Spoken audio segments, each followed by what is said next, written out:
Friends, ये एक छोटा सा 2 मिनट का ब्लॉग रख रही हैं। कुछ बच्चों का आया था कि मैम नेचर आपके खेतों का एक बार करवाइए, तो ये मम्मी अभी दूध लेके आ गई है, ठीक है। और वो बच्चे हैं और मौसम काफ़ी अच्छा हो रखा है। मौसम काफ़ी अच्छा हो रखा है, देखिए, क्योंकि बारिश का मौसम चल रहा है अभी। और ये खेतों में आपको दिखाई दे रही होगी, ये कपास बो रखी है। रबी क्रॉप्स में आएगी या खरीब में, ये आपको बताना है, ठीक है। 2 टाइप की फसल पड़ते हैं ना, रबी खरीब, और एक होती है जायद फसल। और देखिए कुछ स्टेप्स आप 8th क्लास में वो वाला खेत देख सकते हो, वो अभी खाली है, उसमें कुछ नहीं बोया है, ठीक है। और ये हमारा छोटा सा होम है और ये हम खेतों में रहते हैं, तो ब्यूटीफुल व्यू है। फ्रेंड्स, हम 8th क्लास में जब आप क्रॉप प्रोटेक्शन एंड मैनेजमेंट वाला चैप्टर पढ़ते थे, तो उसमें हम कुछ थिंग्स पढ़ते थे कि फर्स्ट थिंग्स क्या होता है, प्रिपरेशन ऑफ सॉइल। तो आप देख पा रहे होगे हमारे पास, देखो वहाँ खेतों में लगे हैं, अब ट्रैक्टर से, पहले खेत खाली था, ठीक है। अब प्रिपरेशन ऑफ मिट्टी को तैयार कर रहे हैं, क्योंकि पहले एक फसल जो बोई गई है अपनी, तो जो भी न्यूट्रिएंट्स है उस फसल ने यूज़ कर लिया, अब दूसरी जो फसल उगनी है तो उसको भी तो चाहिए ना। तो इसीलिए हम पहला थिंग्स क्या होता है, प्रिपरेशन ऑफ सॉइल्स, वो अभी कर रहे हैं वो। उसके बाद आप क्या करते हो, सोविंग करते हो, बीज बोते हैं। जैसे अब हमने यहाँ पे कपास बो रखी है, तो उसके बीज बोए पहले। जैसे कई खेत आपको दिखाई दे रहे होंगे उस साइड, वो भी खाली हैं, तो वहाँ पे अभी काम होना है। सिर्फ preparation of soil first step हुआ है, ठीक है। तो हम लोग वैसे आपको ये भी समझा देते हैं 8th क्लास वाले बच्चे जो नॉर्मल के।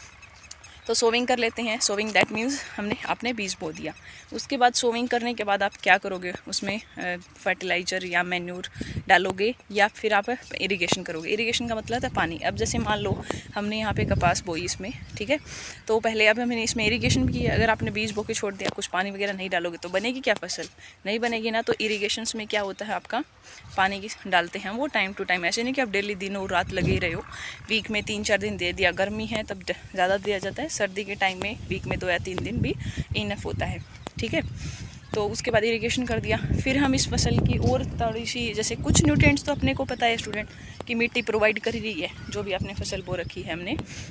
जैसे कई लोग हैं अभी इसमें कपास बो रखी है, उसमें बाजरा या सरसों हो गया, सरसों नहीं, जो गुवार हैं वो बोएंगे। के बाद हम बताएं तो first steps preparation of soil आपने कर लिया। सेकंड थिंग्स हमने सोविंग कर लिया, सोविंग में बीज बो दिया। फिर हम इसमें इरिगेशन कर रहे हैं, पानी की जो सिंचाई करते हैं। उसके बाद इरिगेशन के बाद हम इसमें एडिंग मैन्यूर और फर्टिलाइजर। देखिए मिट्टी के अंदर कुछ न्यूट्रिएंट्स तो थे, अभी इन पौधों को और बड़ा बनने के लिए औरों की तो ज़रूरत है, ताकि इनकी ग्रोथ और ज़्यादा बढ़ पाए। तो उसके लिए हम क्या करते हैं, बाहर से यूरिया डालते हैं, या अगर आपके काऊ डंग वेस्ट का है तो वो भी डाल सकते हो। तो वो सारी थिंग्स क्या है, ताकि हमारी जो ग्रोथ है और ज़्यादा बढ़े इन फसल्स की, ठीक है। Manure fertiliser. फिर क्या कर रहे हैं, अभी आप दिखा दे रहे होंगे, जैसे उस साइड लगे हैं पापा, दिखाई दे रहे होंगे आपको वहाँ पे, या खेतों में आप कई लोग देख रहे होंगे। तो क्या, अब हमने जो फसल बो रखी है उसमें क्या है, एक्स्ट्रा घास उग जाता है, वेडिंग जिसको हम बोलते हैं, तो वो उनको अलग कर रहे हैं, ताकि जो उसमें फर्टिलाइजर हम मैन्यूर डालेंगे वो कपास को ही लगे। जो एक्स्ट्रा चीज़ है, देखिए आप दिखाई दे रहे होंगे। अब देखिए हमने घास तो नहीं बोया ना यहाँ पे, फिर भी उगा हुआ है। इसका क्या मतलब है, ये अपने आप ही उग जाता है। तो इसको दूर करने के लिए वो हाथ से भी कर सकते हैं, खुरपी से कर सकते हैं, कई लोग स्प्रे भी करवाते हैं। तो उसकी हेल्प से हम क्या करते हैं, जो वेड्स हैं, एक्स्ट्रा घास है, उसको अलग करवाते हैं। वीडिसाइड्स होते हैं केमिकल्स की, अगर हेल्प से करवा रहे हो, या हाथ से भी करते हैं। आप वो स्टेप्स कर लिया। उसके बाद वाला स्टेप्स आता है जिसमें आप क्या करते हो, हार्वेस्टिंग। जब फसल कट के तैयार हो जाती है, कटाई का टाइम होता है, लास्ट में स्टोरेज होते हैं। तो क्रॉप प्रोटेक्शन मैनेजमेंट का 8th क्लास का फर्स्ट चैप्टर जो आप पढ़ते थे, तो उसमें first things preparation of soils होती थी, सोविंग कर लिया, इरिगेशन करते थे आप, एडिंग फर्टिलाइजर एंड मैन्यूर्स डालते थे, हार्वेस्टिंग, एंड लास्ट में होता था मैनेजमेंट। तो आई होप आपको इस छोटे से ब्लॉग की हेल्प से जो पूरी फसल का क्या क्या प्रोसेस होता है वो सारी थिंग्स समझ आई होगी, ठीक। तो आप देखिए छोटे छोटे, आपको अभी थोड़े दिन हुए इनको, 1-2 मंथ ही हुए हैं, तो इतनी हाइट हो चुकी है अभी जो कपास की, ठीक है। और ये दिखाई दे रहा होगा आपको, ये हमने उसमें ट्रैक्टर से भी करवा लिया है, और कुछ पापा हाथों से भी कर रहे हैं, उसको खुरपी से होते हैं ना। और कई लोग हैं वो ट्रैक्टर या केमिकल के हेल्प से स्प्रे वगैरह करवाते हैं, उससे भी करवा सकते हैं हम। तो ये थिंग्स हो गई आपकी इसमें। और वो वाला खेत दिखाया है आपके बार, देखो वो भी खाली है, उसमें सिर्फ हमने पहला स्टेप किया अभी, प्रिपरेशन ऑफ सॉइल। उसमें बीज बोएंगे अभी 5-10 दिन के बाद, और फिर उसमें और सारे स्टेप्स चलेंगे। इस खेत में हो चुका है ऐसे, आपको देखो उन खेतों में दिखाई दे रहा है, हम जूम करके दिखाते हैं ट्रैक्टर से।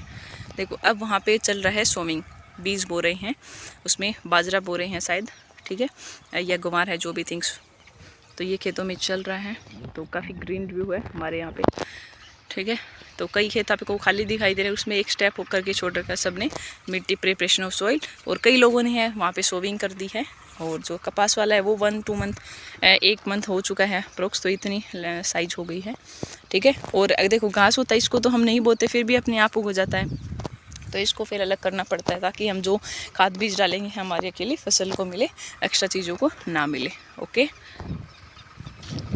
तो बस ये छोटा सा एक, होप आपको एक छोटा सा मिनी ब्लॉग पसंद आया होगा। और अगर आपको अच्छा लगा तो आप बताना, हम ऐसे ही और लेके आएंगे इंटरेस्टिंग, ठीक है। उसमें और कुछ दिखाएंगे खेतों रिलेटेड, या जो और थिंग्स आप बताओगे तो कमेंट करके ज़रूर बताना है। अच्छा लगे तो ही हम दूसरा वीडियोस बनाएंगे, ठीक है।